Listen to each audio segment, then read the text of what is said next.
Hi எல்லாரும் எப்படி இருக்கீங்க? Snow storm, wind storm alert எல்லாம் போட்டிருந்துச்சுங்க. ஸோ நாளைக்கு ஸ்கூல் லீவ் இல்லை டிலேயாக இருக்கும்னு பொண்ணு ஹாப்பியாக நைட்டு தூங்க போயிட்டா. எந்த அலர்ட் போட்டும் ஸ்கூல் லீவ் விடலைங்க. ஸோ மேடம் காலையிலே கொஞ்சம் சேட் ஆயிட்டாங்க. சரி கொஞ்சம் ஹாப்பியாக்கலாமே அப்படின்னு அவளுக்கு பிடிச்ச ஃப்ரைட் ரைஸ் அண்ட் ஃப்ரூட் ஸ்கூலுக்கு பேக் பண்ணிட்டேன். இப்போல்லாம் லஞ்சு சாப்பிடவே எப்படியோ லேட் ஆகிடுதுங்க.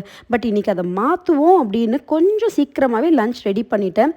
எனக்கு இன்னும் ஞாபகம் இருக்குங்க. அம்மா ஸ்கூலுக்கு லஞ்ச் டிஃபன் கேரியரில் சுட சுட ரேடிஷ் சாம்பார் கொண்டு வந்து ஊட்டிலாம் விட்டுருக்காங்க. இன்றைக்கி நான் ரேடிஷ் சாம்பார் பண்ணக்குள்ளே டக்குன்னு அதெல்லாம் அப்படியே கண்ணு முன்னாடி வந்து போச்சு. நம்ம வீக்கெண்ட் கிராசரி ஷாப்பிங் போக முடியலங்க. ஸோ குயிக்காக போயிட்டு வரலான்னு அப்னா பஜார் வந்தோம். வீக் டேல இப்போ ஷாப்பிங் பண்ணுறதால கொஞ்சம் சீக்கிரம் முடிக்கணும்னு காரில் வரக்குள்ளேயே லிஸ்ட் ரெடி பண்ணிட்டேங்க. இங்கே வந்தால் எப்போதுமே பசங்களுக்கு போர் தாங்க. ஸோ ஹஸ்பண்ட் பசங்க 2 பேரும் அப்படியே ஸ்வீட் சைட் செக் பண்ண போயிட்டாங்க. நான் எல்லாத்தையும் வாங்கிட்டு அப்படியே கிளம்பிட்டோம். கிராசரி வாங்குறத விட அதை ஆர்கனைஸ்டாக வீட்டில் வந்து அரேஞ்ச் பண்ணுறது தாங்க ஒரு பெரிய டாஸ்க். நான் எப்போதுமே போன டைம் வாங்கினதுக்கும் இப்போக்கும் என்ன டிஃப்ரென்ஸ்னு ஒரு டைம் செக் பண்ணி பார்த்துப்பேன். அது கொஞ்சம் பழக்கம் ஆயிடுச்சுங்க. எப்படியோ இன்றைக்கி எல்லாமே அன்பிளான்டாக நடந்த மாதிரி தோணுச்சு. பட் ஃபைனலாக ஆல் செட் ஃபார் டுமாரோன்னு சொல்லிட்டு தூங்க போயாச்சுங்க. நாளைக்கு பார்க்கலாம். பாய்.